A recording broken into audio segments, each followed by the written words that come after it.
Hi, welcome to a special Q&A recording of Penguin Bloom.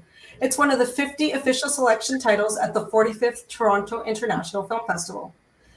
Pleased to say that this film plays a part of our special presentations program, which is proudly sponsored by Visa. My name is Diana Sanchez. I am the Senior Director of Film here at Tiff. I'm very thrilled to have guests with us today from the film Penguin Bloom by Glendon Ivan. I'm going to ask Glendon if you could introduce our guests that participated in your film shortly. I also want to remind all our audiences that this film is eligible for the People's Choice Award, so please vote for your favorite films at tiff.net/vote. And also recognize this has been a really intense, different year. COVID has affected us all, and it's so great to be able to come together. Even if it's virtually, it's great to be able to come together and talk about films and talk about the films we love, and Penguin Bloom is definitely one of them. So Glendon, if you can take it away and introduce us to everyone. Sure. At the top there, we've got Andrew Lincoln, who plays Pam. Next to Andrew, we've got Emma Cooper, who's one of our producers. And then in the next line, we've got Naomi Watts, who plays Sam Bloom. In the middle, we've got Bruna Papandrea, one of our other producers. We've got Jackie Weaver, who plays, who plays Jan. And then we've got special guests, the real Sam and Cam Bloom. And we've got Rachel House, who plays a character called Gay, and I'm Glendon, director. Well, thanks and welcome, everyone. I know this is your first time meeting since shooting the film a year ago, Glendon was telling me. And so it's really a wonderful honor for us to be able to be the meeting ground for this first screening of Penguin Bloom. I wanted to start, Glendon, if you can just talk about how you got on board with this project. I know that there's a book, Penguin Bloom, that Sam and Cameron Bloom wrote, and if you can talk about how you got involved with this project. It was one of those conversations that I was having with my agent a few years ago about what kind of films I was interested in making. I'd been making a lot of dark drama for both film and television for many years.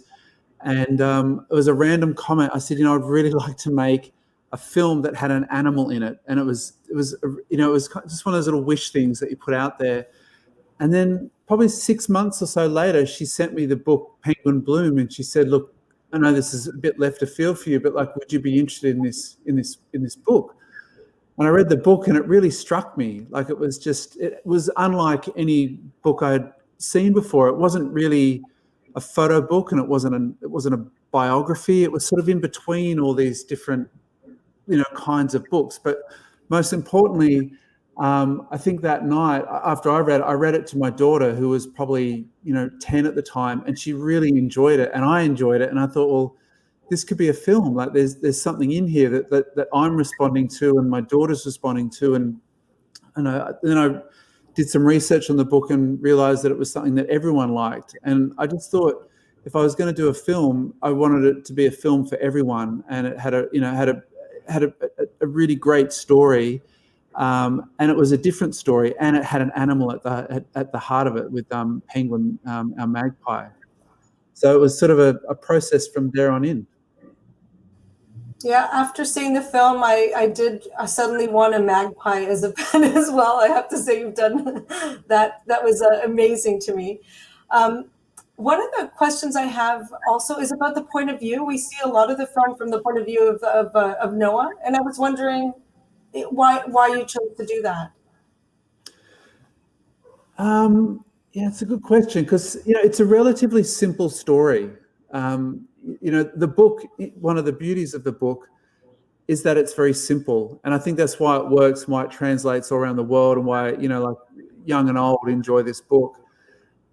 So we had to find ways of, I guess, finding some complexity to the story or add layers to it. It's still that simple story. It still has this sort of almost fable-like quality to it. But, introducing Noah as one of Sam and Cam's three children, sort of bringing him to the front, sort of gave us another point of view to the story, as you said, and it gave us some drama. Like we sort of brought him into not play off Sam in a way, but I guess see that event through a child's eyes, as well as through Sam's eyes. You know, in the midst of it, I guess in the eye of the hurricane. So I guess that's the reason why. And also, like, they had, you know, Sam and Cam have three amazing boys, and it would have been great to sort of have them all in the throw. But, you know, there's a lot of boys. We always jokingly wish they only had one child, because it'd make the story a bit simpler. But yeah, Noah just, I don't know, just sort of came to the forefront. We had to choose one, and through picking up things through the book, and also in talking to Sam and Cam about other parts of the story that aren't in the book, Noah came, you know, sort of bubbled to the surface. Yeah. And Sam and Cameron, what made you comfortable about bringing your book to the screen? 'Cause I'm sure that must have been it's your life story that you is now on screen. How did you get to that decision, and how comfortable were you with that idea of having a movie? I think it kind of came in a way kind of quickly. It all happened like when we first started. It all started really from me taking pictures of you know, the boys with Penguin, and then everyone just fell in love with these pictures of this, you know, crazy little bird that was in our house all the time, and no one really knew much about Sam's story. So when the book came out, everyone really found out about the other side of, I guess, our story, and it wasn't just about a bird. It was about Sam going through her recovery, and how Penguin really helped Sam and us. So when the book was published, it kind of just went quite quickly around the world. It was published in many other languages and stuff. So the film thing, it kind of came almost straight after that, and it was really exciting because Naomi came on board early, and Bruna and Emma. So it just, yeah, it happened really quickly, and it felt right, because we knew people, or we kind of associated ourselves with people that were going to do a beautiful, you know, project.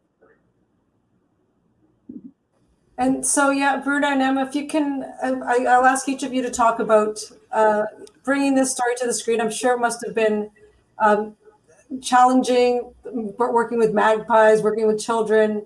What motivated you to take those steps? I'll start with Bruna. I remember where I was standing when Emma called me and said, "You have to read this book. You have to read this book." And we were making Bigger Life, and so I was looking at the ocean, which I feel is very apt in this story. And I was like, no, I'm too busy. I can't.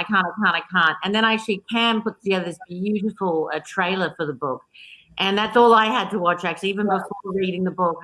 I watched that 2 minutes, and I immediately saw, I feel very emotional even speaking about it, saw into this family, and you know, and like everything that we try and approach, it's like, have you ever seen this before? And I haven't. And so Naomi and Emma, who both called me, who are lifelong friends of mine, and we'd all tried to work together for years, it was absolutely meant to be. And so I felt incredibly compelled in that moment to kind of jump on board, and I think it was pretty smooth sailing from there.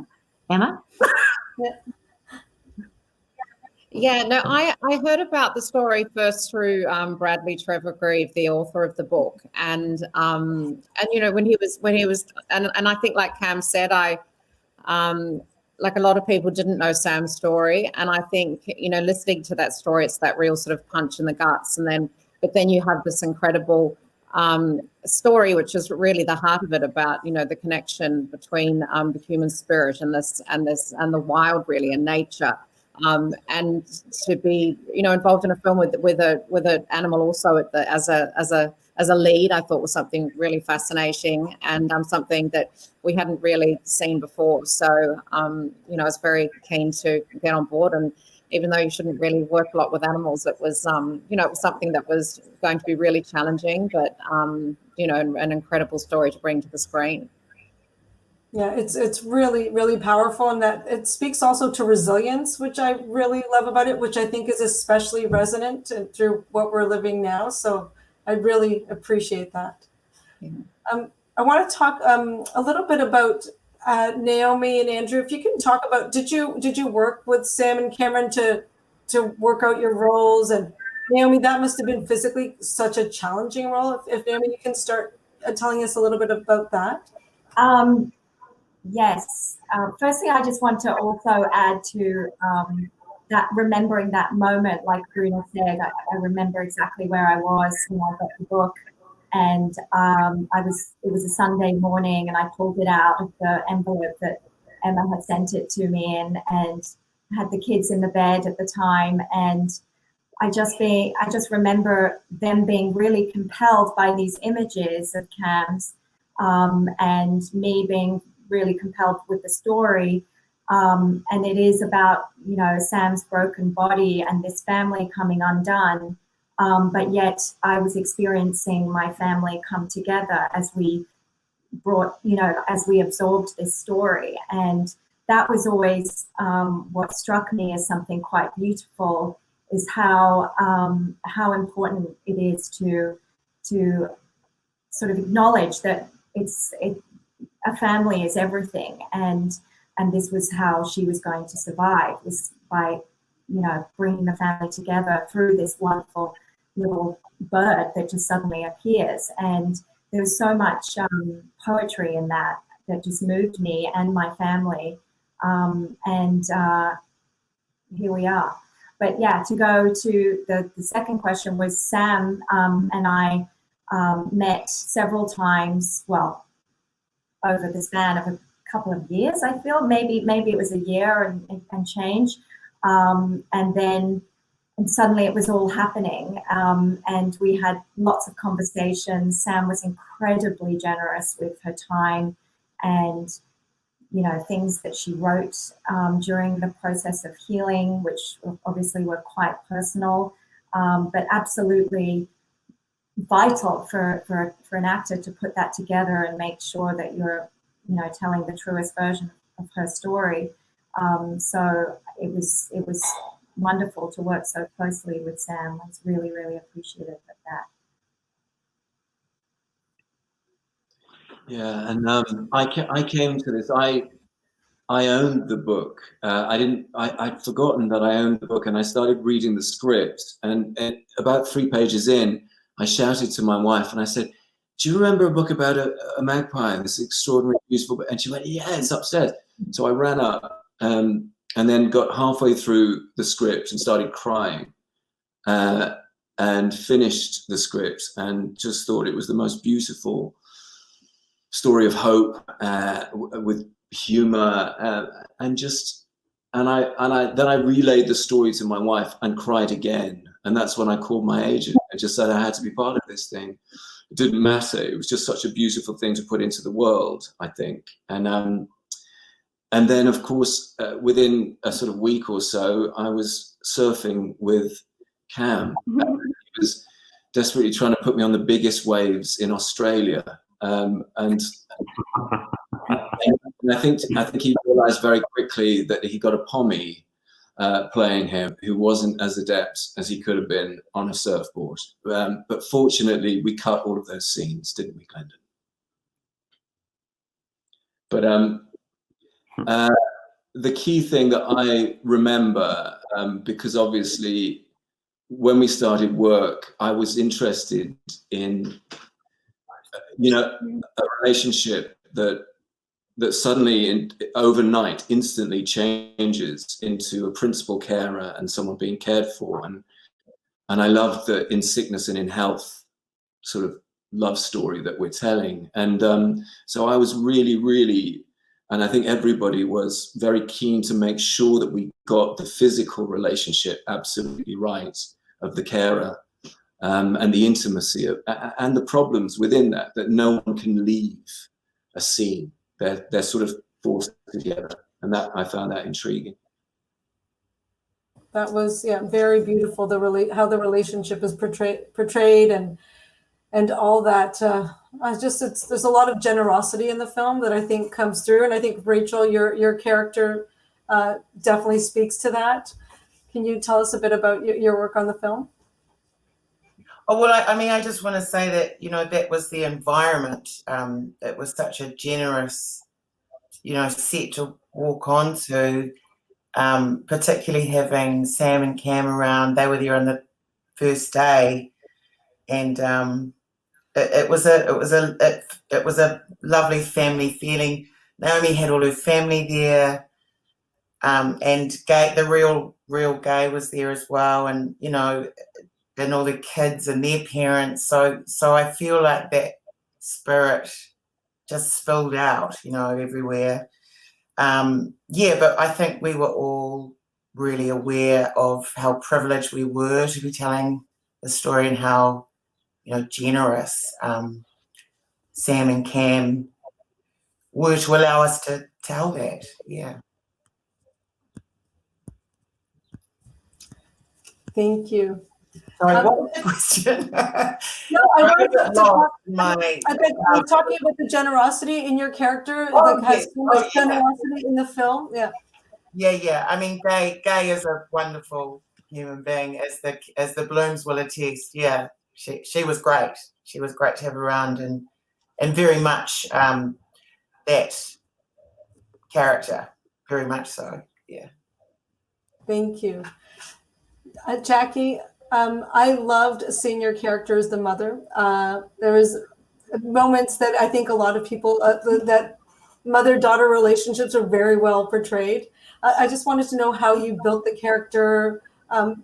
If you can just talk a little bit about that.